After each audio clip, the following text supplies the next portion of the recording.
everyone. Hi. This is Miss Holland. And Mrs. Hernandez. For your last video, your last listen video. I know they're trying to hold back their tears right now because they're gonna miss these so much. They really are. I mean, all the learning. Just stay strong, guys. Stay strong out there, you know. We're almost there. We're almost there, guys. Mm-hmm. Okay, so this is the lesson video for the final presentation that you are going to be doing when you get back from winter break. All right, so here's the thing. The basics of this assignment are that you're just turning your literature review number 2, you're turning that into a presentation. And if you follow kind of the outline of the literature review, that's a great way to organize this presentation. So this presentation, you should use PowerPoint, and it should be, or Google Slides is fine too, but it should be 5 to 7 minutes long. Please don't go over 7 minutes. We have to fit everybody in within 4 class periods. So please don't go over 7 minutes. It's important that you practice and you're concise. And then this presentation should be visually appealing, organized, and informative. This is a college level, presentation, and it should be treated as such.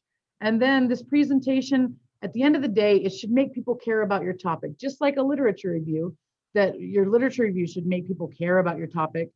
This presentation should make your classmates care about this topic. Yes, that is the overall goal, for everyone to care at the end. So you should have a minimum of 10 slides included in your presentation.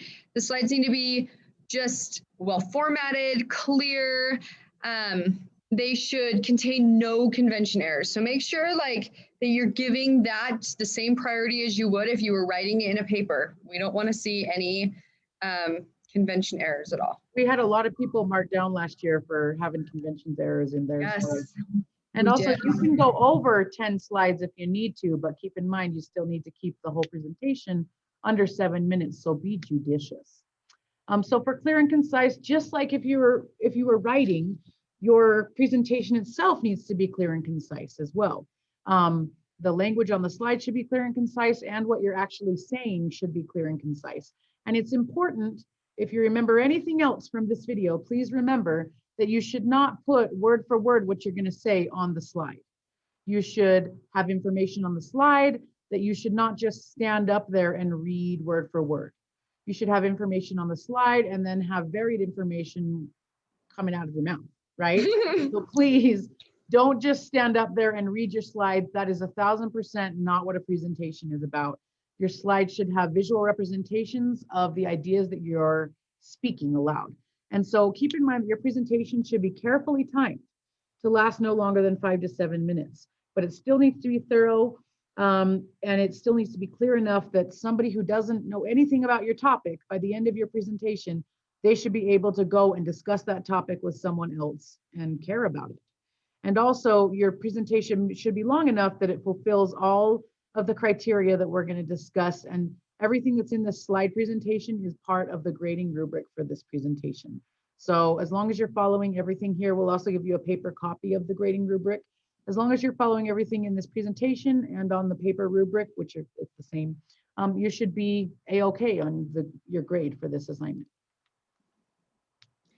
So each one of your texts should be visually appealing, which means that you should have 5 pertinent images that you add to the presentation to add that depth and appeal.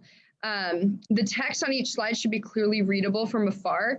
That is typically at least in the 20s for your font size. If you're up there with 12, 13, 14 point font, no one's going to be able to see that from afar. So make sure that it's big enough, large enough that people can read it as you're presenting it.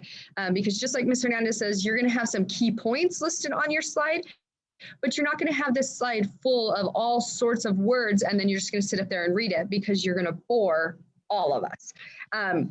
So make sure that you just put enough on each slide that it helps you it helps give almost bullets to your presentation and that is readable so that students and I know where you're going with it.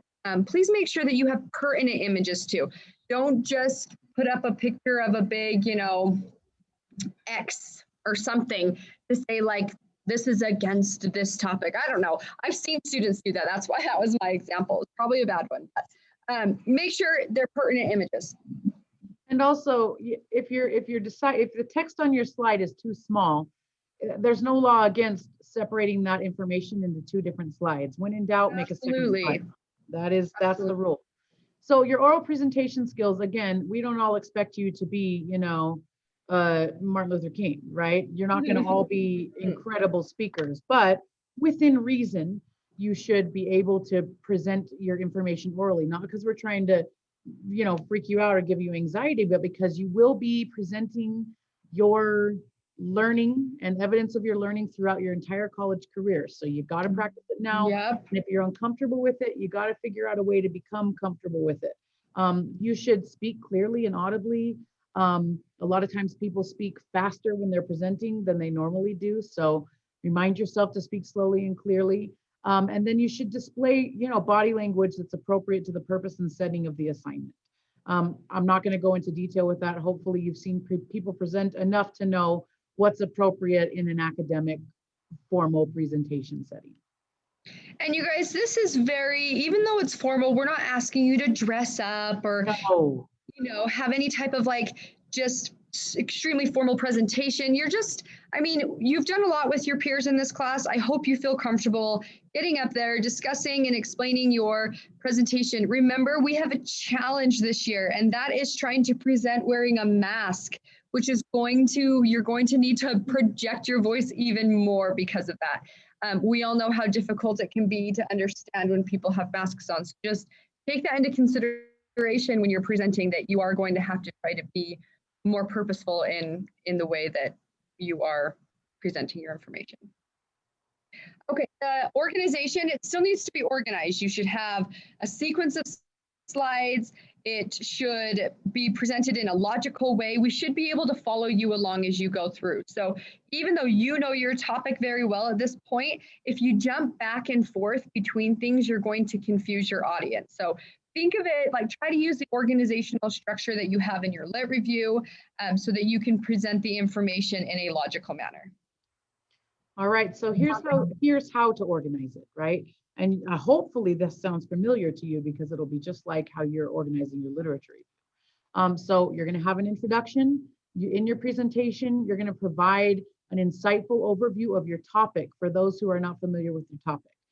You should explain the overall question of your conversation and provide a broad context, but please keep in mind, you're not to answer this question. You are not to reveal your side at any time in this presentation. You should present all sides of the conversation without any bias. So make sure that each one of your sources is briefly introduced and contextualized. That means that you need to mention all 6 of the sources that you used in your lit review. You should mention the source and the thesis of that source, and then explain the reasoning that you included it. Remember, guys, use your annotated bibliography for that. You put something already about this in your annotated bib. And you should use carefully selected quotes, which is already in your lit review. So choose some of the quotes that you think maybe really strongly represent one side of the conversation and one that really represents another side of the conversation. Try to make sure that you're balanced in the way that you present each source. If you're presenting 3 sources that mirror your opinion on this conversation, and you give just a really valid, super good quote, and you talk about each one of those sources and their thesis statements, and then maybe your other side, the quote's really weak. Make sure that you're balancing them out and you're choosing good sources or good quotes to help you do that. And just because I know we'll get this question, the guideline says that you should use carefully selected quotes from each of your sources. The minimum is 6 quotes. You should have 1 main quote from each of your sources, but you don't need to have more than that unless you really want to. For connections between your sources, just like in your literature review, tell me how these sources connect. You can do this through a graphic organizer on a slide. You can show us the spectrum of balance within your sources that you made originally when you were selecting your sources. You can present this connection information visually as opposed to in writing if you would like. And then make sure that you don't just tell us that they connect, tell us how these sources connect and how their ideas differ and can compare and relate to one another. and making sure that all of those connections, it's clear how they fit under the discussion surrounding your topic as a whole. You should briefly mention the areas of further inquiry, the areas of further research. You guys, I really have high hopes that you'll do really good on this part because you did so much research. You saw so much of the conversation out there when you were doing your research. Maybe when you were doing your stuff, you found a couple really good sources that did not fit your balance. And so you weren't able to use those sources, but they contained really good conversations. Maybe pull from one or two of those ideas to help you with this. It should already be done for your lit review, but try to briefly explain that just so that we know, your audience can know, like, okay, this is only a piece of this conversation. I care so much about it now that I need to go out and research my own information, and I need to make sure to pull in that one or two areas that wasn't covered in this presentation because it wasn't covered in the sources. And keep in mind, this whole presentation is a really good incentive for you to do a great job on your literature review, because the more clearly organized and well done your literature review is, the easier it's going to be to just transfer that over into slide form. So Absolutely. You have a conclusion for your slideshow, your presentation. And again, just like always, it should include the larger societal big picture implications. What is going to happen to our society if we do fix this thing? And what could happen to our society if we don't fix this thing? And we're zooming out outside the world of your conversation. What kind of society are we going to have? And make sure you're answering so what and who cares? Who does this issue affect? And how does it, again, blow it up and tell me how it affects everyone in the room. And then tell me, so what? Why should we care? Why is it urgency? Or why is it urgent? Why do we need to deal with this right away, address it right away? And that's, again, addressing the relevance, the timeliness, and the urgency of the topic. By the end of your presentation, people in the room should care about your topic. And that's it. Hopefully, it's a simple enough assignment that you're able to learn from each other and learn the skills that you need to share your information, but that it's also simple enough that that it's not going to cause you extra anxiety and grief during the last 2 weeks of the semester. But the reason we do this the last 2 weeks of the semester is because we know in your other classes, that's the time where you've got finals going on. And that's the time where you're studying for big end of class tests. For a difficult class that CE 1010 is, the last 2 weeks are going to be a time for you to reset and reevaluate and think about how much you have learned in this class, because I guarantee you're going to be using what you learned in this class for the rest of your life, not even exaggerating. Nope, not at all. Learned a lot and you've come far. And these presentations are just a way for us to celebrate that learning and how far you've come.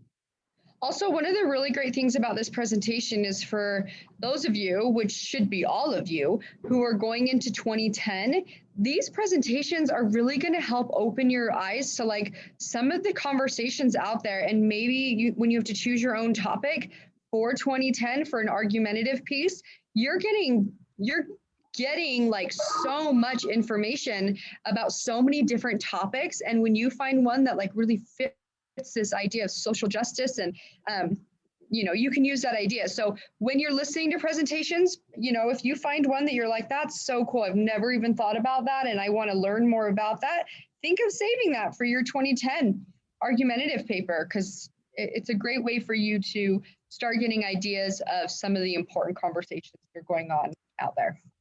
All right, well, good luck on this presentation. We're looking forward to seeing them. We are. This is one of my favorites to watch. I love watching your guys' presentations. They give me so much like information that I didn't know before. So I'm excited to learn from you guys. All right. Okay. Bye. Good luck. Bye. Bye.